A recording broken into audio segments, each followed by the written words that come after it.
So, where's life at, Paulie boy? Well, life is at a local nature reserve, actually. And today I wanted to bring up the issue of the price of gas, which everybody is going crazy about in the news, and especially America, stuff like that. It's gone above $6 a gallon in some places, I think. In LA for sure, parts of LA County and stuff like that for sure. So I wanted to talk about it a little bit in comparison to other things. So let's think about it. When I lived in America 4 or 5 years ago, I used to drink a lot of milk. I don't anymore, but I used to.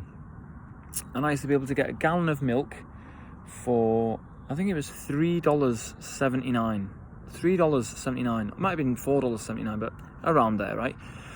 And okay, it used to make me 1,000 cups of tea, and I used to drink pints and pints of milk a day and stuff like that, and it was great. And I thought, for a gallon of milk, that's actually quite cheap, right? That is quite cheap. Now, at the time, while I was there, I'm sure gas was about high threes. Hello, dog. High threes, maybe $4 a gallon. So it was comparable, right? It was almost the same for a gallon of milk and a gallon of gas. Now, the thing I have with gas, which I learned after reading one of Richard Heinberg's books, is this. And I think this is a very good example of this. So gas, right? You just normally go to the pump and you put it in and you jump in your car and you turn the key and off you go, right? And I don't think people realise, well, maybe people do realise, but I certainly didn't realise it until I read Richard Heinberg's book, of the sort of explosive potential energy that's contained within petrol itself, right? Now, here's the example he gives, which I think is a very good one, right? If I asked you to take, well, in a normal family car, right? You got the driver, passenger, two others, usually two kids, and their stuff, bags or shopping or whatever it might be, right? Now, you're going in that vehicle, I don't know, 10 miles, 20 miles, whatever, right? For however many miles you get for a gallon, depending on which vehicle you drive, right? Now, if I gave you a rickshaw and said, listen, I want you to take me, my passenger, my two kids, and our shopping from supermarket, Walmart, wherever, right, 12 miles home, and I'll give you the equivalent cash that it would cost you in fuel, you'd say, you're off your head, mate. There's no chance I'm doing that. There's absolutely no chance. So this is what I mean. When you say fuel is expensive, I don't think it is. I think, well, I'm in the UK at the moment, and I just put some fuel in, it's £1.79. Now, that's a litre, right? £1.79, that's less than £2 a litre. Now, here's another good example, right? When people go out on a Saturday night and you buy a pint of lager, let's just say, right? At the moment in the UK, it's between £4 and £5, depending on where you are, for 1 pint of lager. Now, people will say, oh, it's artisanal and it's all these breweries, microbreweries, and all this process, and, it's their dedication and all this stuff, right? But I want to hazard a guess here and say that the process to refine oil into petrol is, I'm not talking about the environmental side of it, I'm just talking about the process to get oil into usable fuel that you can put in your car at the tank, right? The environmental subject of it is another topic, right? But we're just concerned about price now, which, even if you rolled in the environmental factors of cleaning up and oil spills and all this sort of stuff, the price of fuel would go up way more anyway, right? So that's an aside.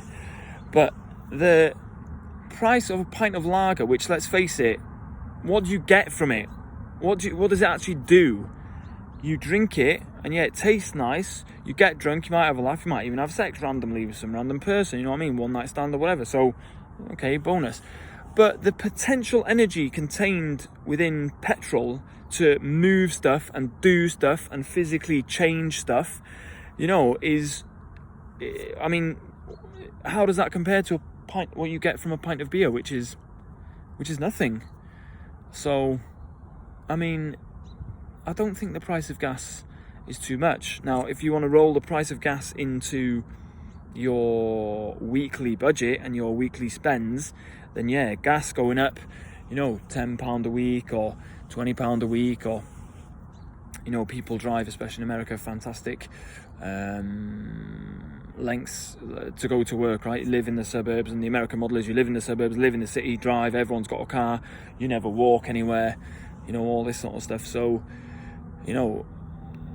either the solution is work harder, right? Just work harder, slave away harder, and then get more money for your cumulative budget for the week, or use your car less, right? Because the price of fuel is going up. But in a society like America, I like to use America, I mean it happens in Britain as well, but in America, where your whole life is based around car use, right? Your whole life is based around car use. It is concerning, especially when you think, like I said, about people's overall weekly budget, which is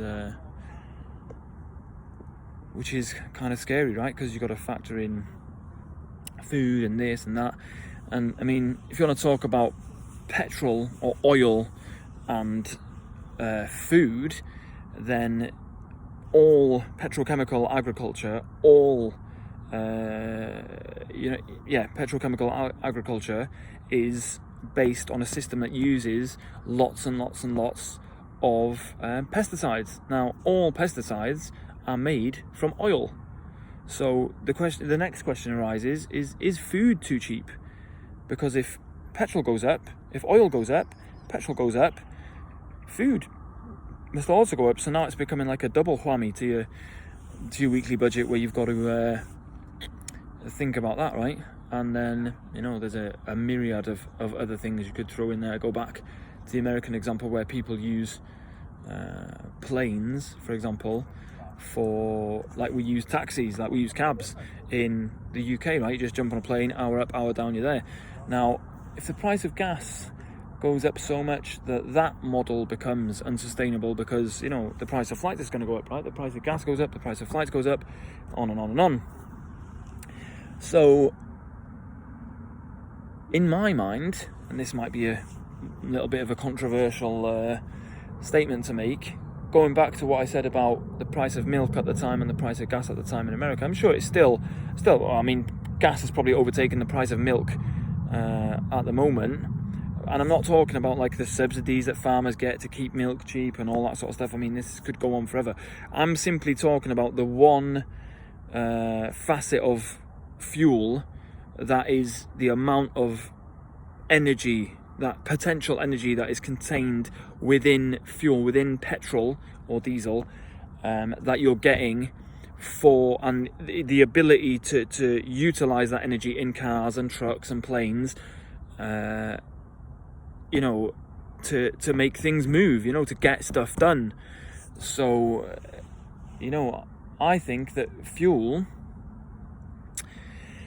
I don't know, maybe isn't expensive enough. I mean, that's quite a controversial thing to say, because, like I said, people's weekly budgets, monthly budgets, going everywhere in your car has become such a given that, it's not like, oh, I want to go somewhere in my car. It's a need, isn't it? You know what I mean? It's something you need to do on a daily basis. And no one wants to get up there and say, listen guys, stop using your cars less, ride a bike, or take public transport, which is expensive anyway, and then if the price of fuel goes up, the price of public transport, and on and on and on. But we created this model and this system of life vastly dependent on petrol, and it's gone from becoming a want to a need, you know what I mean? Whereas back in the day when cars weren't as sort of not every person had two cars in their drive, you know what I mean? Somebody would say, well, no, we'll all get in our car and we'll go here and we'll go there, or we'll take the train today, or whatever, we'll take the bus, or whatever, we'll take a taxi after have a couple of drinks. But now everybody's got two cars in their drives, and people are trying to sort of reverse this trend by saying, let's do car share this week and all that. And again, that's another video. But in this video, I just wanted to simply touch on the price of fuel compared to other, if you want to call them refined liquids, milk or beer or whatever, that have had a process done to them, right? I just wanted to touch on the fact that what you get for that money, the potential energy you get for that money, I think is quite cheap, what you can do with that energy. So it's just something I was thinking about. It's interesting. So that's where life's at, the price of fuel. Take it easy.